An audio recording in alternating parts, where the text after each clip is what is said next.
Como reza el viejo dicho, Dios hizo a todos los hombres. Sam Colt los hizo iguales. Sí.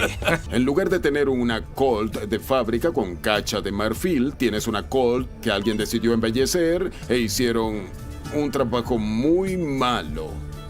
Rick Harrison está a punto de rechazar una oferta de $15,000 por lo que parece ser solo chatarra del viejo oeste, pero lo que no sabe es que ese coleccionista desesperado acaba de convertir una inversión de $25 en el negocio de su vida y está a punto de demostrar por qué a veces apostar por lo desconocido puede cambiar tu destino para siempre. Para entender cómo un revólver Colt perdido en un montón de basura se convirtió en $3,000 en efectivo, rebobinaremos hasta el momento en que un hombre con suéter negro y bigote noventero cruzó las puertas de Gold and Silver con la sonrisa de alguien que acababa de descubrir oro puro. Número 6. A veces los objetos más fascinantes que llegan a Gold and Silver Pawn Shop no vienen solos, vienen acompañados de historias tan elaboradas que podrían ser guiones de película, si no fuera porque la realidad tiene una forma muy cruel de arruinar las mejores narrativas. Un día apareció David, un tipo con esa cara inconfundible de "mi cuñado trabaja en la Casa Blanca", y vestido con un polo azul marino que gritaba domingo familiar desde kilómetros de distancia. Traía consigo algo que habría hecho que cualquier coleccionista de memorabilia presidencial perdiera la compostura: un sombrero de vaquero supuestamente usado por el mismísimo Ronald Reagan. Pero la historia detrás del sombrero era donde las cosas se ponían verdaderamente interesantes. Según David, este no era cualquier sombrero, había sido un regalo personal del presidente de Brasil a Ronald Reagan